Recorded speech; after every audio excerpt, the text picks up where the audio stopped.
Le retour du dieu de la guerre. Chapitre 1. Le retour du dieu de la guerre. À Erudia, un jet privé atterrit à l'aéroport de Northampton, où tous les vols internationaux connaissaient un retard de 8 heures à cause de cela. Dans le passage privé, 5 hommes en costume et chaussures en cuir se tenaient debout, droits comme un javelot. De temps en temps, ils levaient leurs poignets pour regarder l'heure, car un grand personnage arrivait en ville. La société aisée de Northampton avait appris son arrivée, mais personne n'avait la capacité de s'approcher d'un pouce du passage privé. Même l'homme le plus riche de Northampton venu rendre hommage avait été chassé.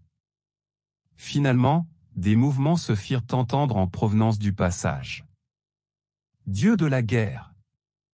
s'écria la foule, les yeux emplis d'admiration et de vénération à la vue de la légende invincible d'Erudia.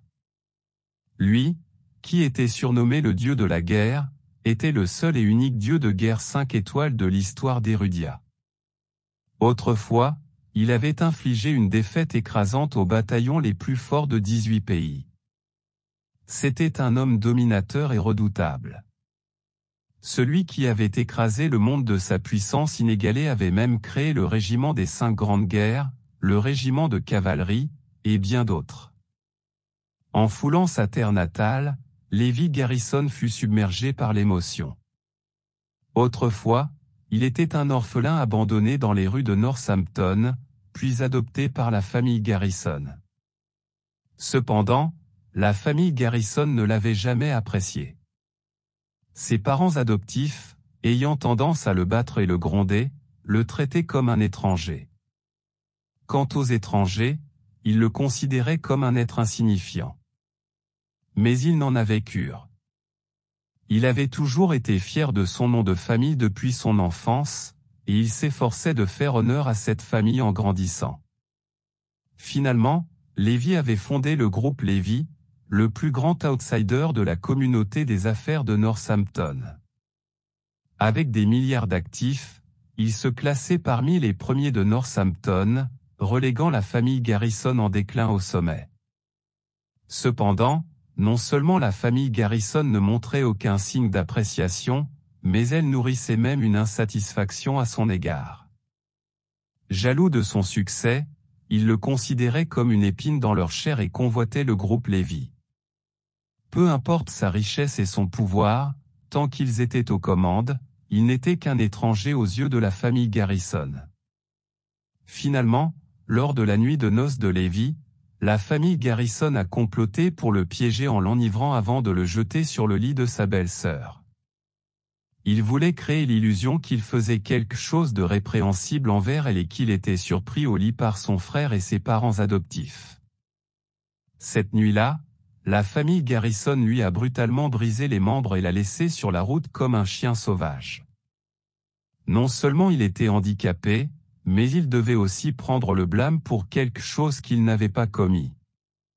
D'un parvenu dans le monde des affaires, il était devenu la cible du mépris du jour au lendemain. Et le lendemain, il avait été condamné pour plusieurs crimes et condamné à 6 ans de prison. Il ne pouvait jamais oublier les visages impitoyables et sinistres de tous les membres de la famille Garrison, ainsi que les moqueries de ses amis, camarades de classe et partenaires commerciaux. De plus, il ne pouvait jamais oublier la déception sur le visage de sa toute nouvelle épouse, Zoé. Il avait considéré la famille Garrison comme son foyer et s'était consacré à la famille. Pourtant, il le traitait comme un déchet. C'était comme si un couteau était enfoncé dans son cœur chaque fois qu'il y pensait. Comme il haïssait la famille Garrison. Mais qui aurait pensé que Levi avait été secrètement transféré de prison pour rejoindre l'armée? En quelques années, il a dominé le monde militaire et est devenu le seul et unique dieu de la guerre 5 étoiles. Maintenant qu'il était de retour, la famille Garrison devrait se méfier. « Comment ça va, Dragon Azur ?» demanda Levi. Dragon Azur, le commandant du régiment des 5 grands guerriers, fit un pas en avant et dit respectueusement, « Monsieur, je crains que votre épouse, Zoé Lopez, ne se remarie à 10 heures ce soir. » Depuis que le mari de Zoé avait été envoyé en prison lors de leur nuit de noces, elle vivait comme une veuve. Seul Dieu savait combien de pression elle subissait.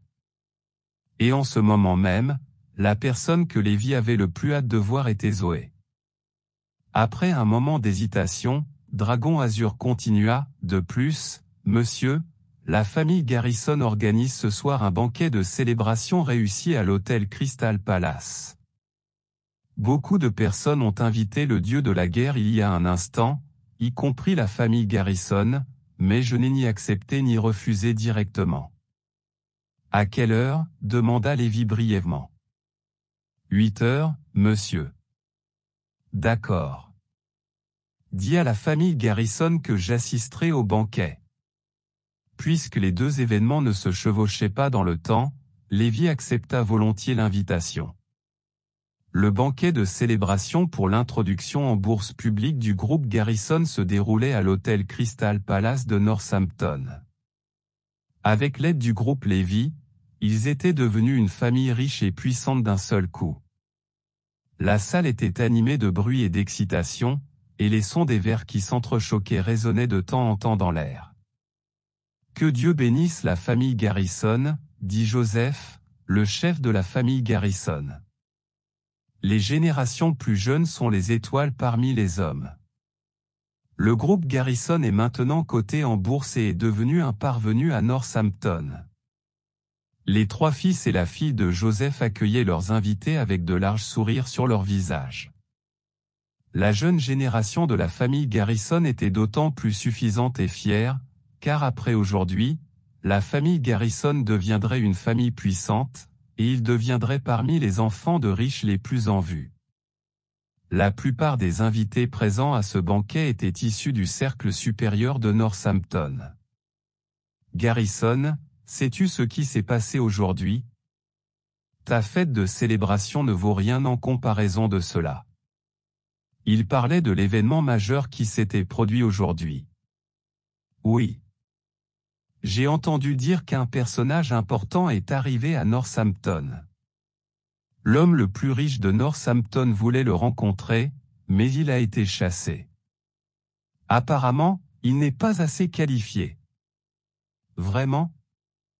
Jesse Nielsen a attendu 5 heures à l'avance à l'aéroport.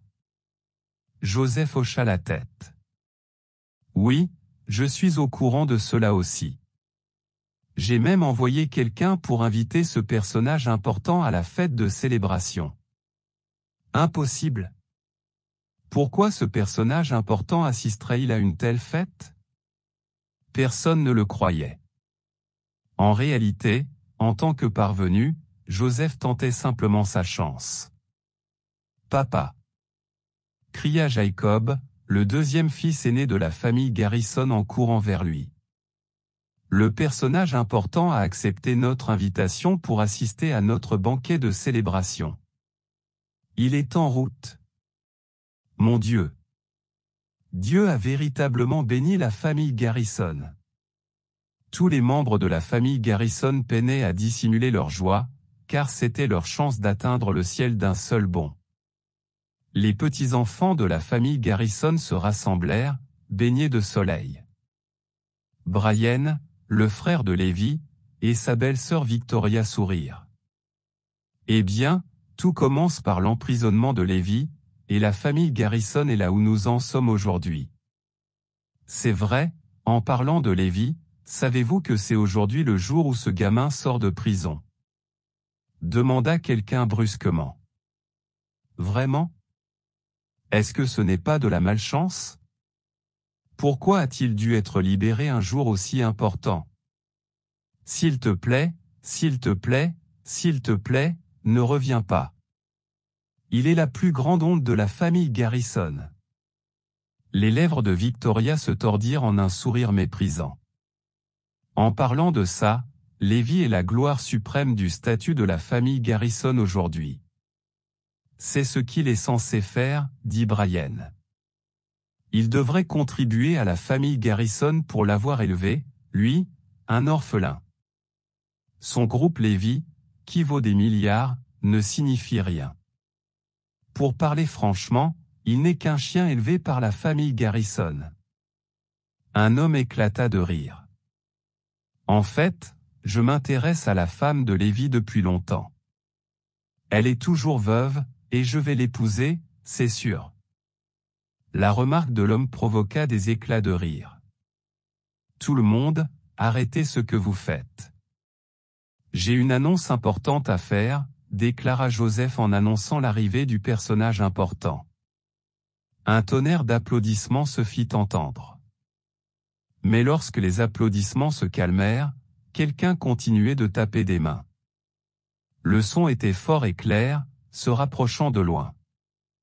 Sur le tapis rouge, un homme arriva en applaudissant, affichant une allure audacieuse et énergique. Sa démarche dégageait une aura majestueuse et imposante, qui fit retenir leur souffle à la foule. « C'est Lévi !» s'exclamèrent Brian et Victoria. Soudain, tous les regards se fixèrent sur lui. « J'ai oublié que ce petit morveux sortait de prison aujourd'hui. » dirent les parents adoptifs de Lévi d'une seule voix. Ignorant les regards étonnés braqués sur lui, Lévi s'avança pas à pas vers Joseph. « Un petit oiseau m'a dit que l'entreprise est maintenant cotée en bourse. Comment te sens-tu, Joseph? Es-tu heureux? » Lévi lui adressa un sourire significatif. « Comment oses-tu te montrer ici, espèce de morveux insolent?